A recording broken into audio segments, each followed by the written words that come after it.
মোহাম্মদপুরে এরকম তালিকাধারী অপরাধী আছে 10,000। আমি কয়জনের পিছনে কয়টা গোয়েন্দা লাগাবো বলেন তো? মানে আপনি খেয়াল করে দেখেন যে আমি 10,000 লোকের পিছনে যদি আমি 10,000 গোয়েন্দা লাগবে, তাহলে 5,000 লাগবে বা 2,000 লাগবে যে একজন 5 জনের খোঁজ রাখবে। আর পুলিশই আছে 200। 200 পুলিশ আমি টহল কাকে দিয়ে দেওয়াবো?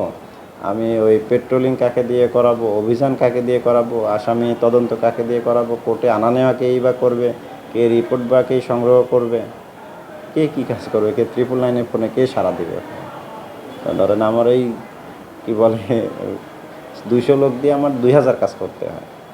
তো এই কারণে ধরেন আমাদের জন্য অনেক কিছু আমরা চাইলেও করতে পারি না। মানে ধরেন জেনেভা ক্যাম্পে যেমন একটু আগে এক সাংবাদিক ভাই তো লিখলো, জেনেভা ক্যাম্পে দেখা যায় পুলিশ অভিযান শেষ করে এসে আবার মাদক বিক্রি শুরু হয়। তো জেনেভা ক্যাম্পে মাদক বিক্রেতার লোক আছে কমপক্ষে 10,000। 10,000 আমি অভিযানে যাই, কয়জন পুলিশ নেই? 20 জন, 25 জন, 30 জন।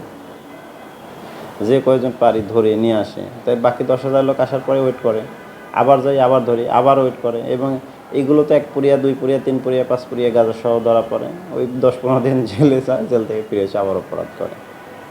আর আমি যদি জেনেভা ক্যাম্পে ধরেন 36টা গেট ছোটো ছোটো, অন্তত 10টা কি পয়েন্টে যদি আমি সার্বক্ষণিক পুলিশ মোতায়েন করতে পারতাম, ভালো হইতো না? এটা আমি যদি এটা বলি, পাবলিকও খুব খুশি। হ্যাঁ, করেন না কেন? কে বাধা দিছে আপনাদের? কেউ তো বাধা দেয় নাই। কারে দিয়ে করাবো? 10টা পার্মানেন্ট চেকপোস্ট করতে গেলে আমার 100 পুলিশ লাগবে। আমি 100 পুলিশ কোথায় পাবো? জেনেভা ক্যাম্পের কোনো পুলিশই নেই। এইটা এরকম হচ্ছে বিষয় যে আমাদের সব প্ল্যানই আছে, কিন্তু প্ল্যান তো বাস্তবায়ন করতে হবে, তো গাড়ি তো তেল ছাড়া চলে না।